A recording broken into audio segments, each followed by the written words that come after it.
Welcome to Rip 'em Another, brought to you by One Touch Entertainment. I am the Mac Lady Jimmy Rip, your host with the most, and I'm trying to reach you coast to coast. Hey, give me a break. I'm a one-take specialist. I never re-record, edit, or go back and fix it later. I am what I am. You take it or leave it.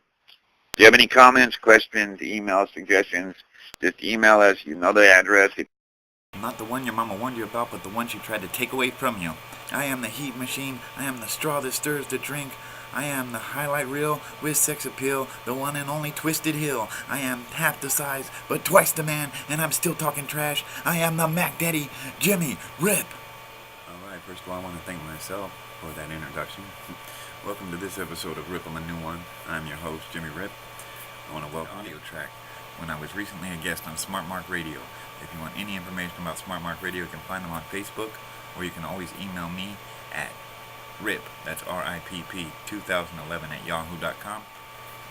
So right now we're going to take you to the audio track of when I was a guest at Smart Mark Radio right now. So stay tuned for that, and we'll be back, alright? Blog Talk Radio.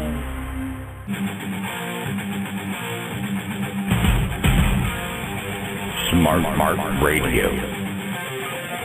Hello, wrestling fans, and welcome to another broadcast of Smart Mark Radio, the only award-winning news source on Blog Talk Radio. Stay tuned as Jared Jayhawk Hawkins, along with the star of the show, your role model, Rick Lee, and myself, the hitman, Tony T, as we interview wrestling superstars and bring you news from all federations. And now, live from the Smart Mark Studio 69, located in Pittsburgh, Pennsylvania, here's the founder of Smart Mark Radio, Jared Jayhawk Hawkins.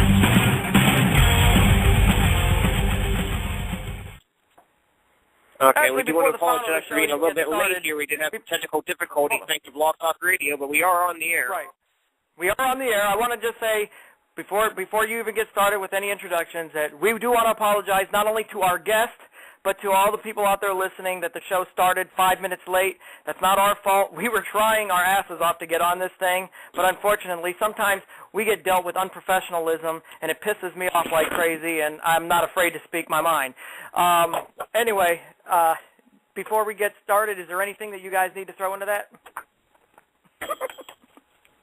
No, you said it all, Rick. Good. Well, then today on our show, we have a guy who claims to be the most hated man on the West Coast.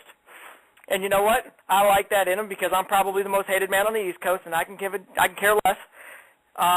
He is not also known as the Crack Daddy. Now, I got to ask you about this in a second, but he's the Crack Daddy himself, Jimmy Rip. Jimmy, welcome to the show. It isn't the Crack Daddy, you smart mouth. It's the Mac Daddy. The Mac Daddy. Now, see, somebody sent me a thing and said to call you the Crack Daddy, and so I'm calling you the Crack Daddy. Am I being misinformed? Because if so, I'm a little pissed off myself because I like what you do, and I didn't even want to call you the Crack Daddy if you weren't. Well, that's some nice little fun name that fans made up for me about 10 years ago. Okay, I'm going to tell you so why. They just think it's funny to call me that. I'm going to tell you what. Next time they call you the Crack Daddy, because I apologize. I even put it on the damn poster that it's the Crack Daddy because they said, the promoter said, don't forget to introduce him as the Crack Daddy because that's his moniker. And I'm like, oh, okay. So I put it on there, and then I'm thinking to myself, well, that's kind of stupid. But then I started thinking, well, maybe dude's known for, sticking his boot up someone's crack. You know what I'm saying? So I figured, hey, maybe it makes sense after all. No, they're probably right. You really know how to talk your way out of shit, don't you? Sure. Of course I do. Hey. That's a redeeming trait about him, too. Let me tell you something. When I first debuted in wrestling, the reason that these people have a problem with me is because I stand 5'9", and I only weighed 145 pounds, yet I'd whoop anybody's ass that tried to step to me. And they didn't like that. They didn't understand how somebody my size could take on anybody and still talk shit afterwards. So they decided that the Mac Daddy wasn't suiting. They wanted to call me the Crack Daddy, suggesting that that's what I do. Well, you know what? First of all, anybody that doesn't like people that are short, first of all, I'm 5'9", so, and I'm a little heavier than you, but, still in that same vicinity. And anybody that doesn't like people that are that short need to remember that Bruce Lee was only 5'6", and he only weighed 130 pounds. And I don't see anybody back in the 70s slapping him around. That was everybody's problem. They couldn't get anybody who was man enough to slap me around either. Damn, I'm a little bit different. I weigh about 205 pounds now, so I ain't exactly the little guy that they used to try to push around. Well, and I was looking at the picture. I was just about to actually say that. I was like, the picture that we have, like, of you look like you're pretty well ripped for being only 145 pounds, but you just answered my next question, so I guess that explains it. Okay, so let's actually get into a little bit about you before we go into any storylines or anything like that. What exactly got you into wrestling? Well, the same old cliche line everybody else says. I watched as a kid, I had heroes. I didn't have no heroes. I just wanted to beat people up, and I was so small, I always got pushed around. Now I figured, when I got older, I'd get into a position and into a profession where that got to be what I got to do, was push people around and beat them up. Well, I was still the same small guy, but I found out that I was tough as nails anyway and had a heart that nobody could match. So I still went into wrestling. I was too violent for MMA, I guess. That's what they tried to tell me. I had too much of a bad attitude and was too violent for regular freestyle martial arts. I was in boxing, but I hurt somebody and gave them brain damage, and they didn't want me to box anymore. So I went into wrestling, and the rest is history. But I remember the first time I walked into, I trained at APW boot camp in Hayward, California. And I remember the first time I walked in the building in 1997. I walked in there and said, I want to sign up to learn to wrestle. And the trainer at the time was Manny Fernandez, the Raging Bull. I don't know if you remember him. Oh, yeah. But former tag team a lot of champion people don't. They don't really give a damn about overweight fat guys who can't really do anything but drink beer. But, he sat there, looked at me and said, you want to be a pro wrestler? Well, not as long as I live, you'll never be one. And I said, oh, yeah? We'll see about that. And 2 years later, I defied him and anybody else who thought I wasn't going to make it 1 week into boot camp. So I debuted at Swiss Park in Newark in California and came out there slapping high fives with all the fans and everything, trying to be all nice and everything.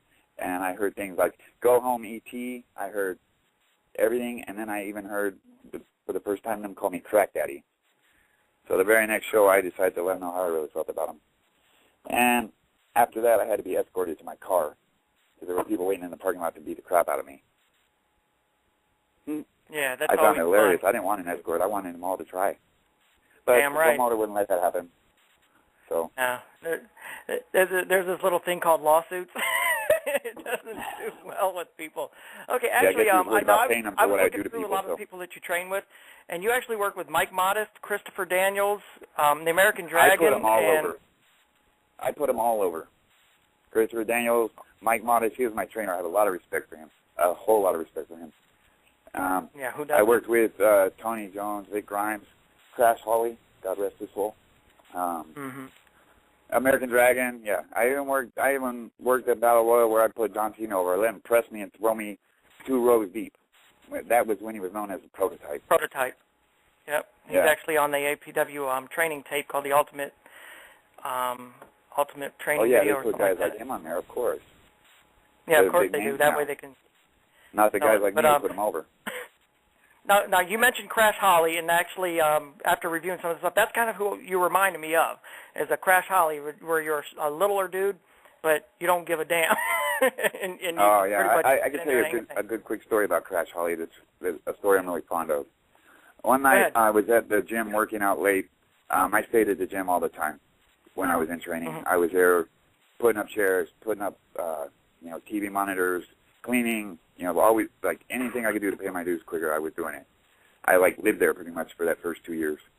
And one night, Mike Modest, Crash Holly, Donovan Morgan, and Benny Massaro were all there hanging out and drinking.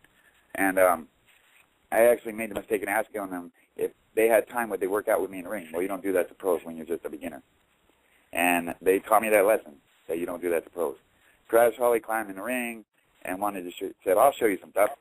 And he took me from one end of the ring to the other, whooping my ass. But when it was done, I got up, shook his hand, and said, thank you for teaching me all you did.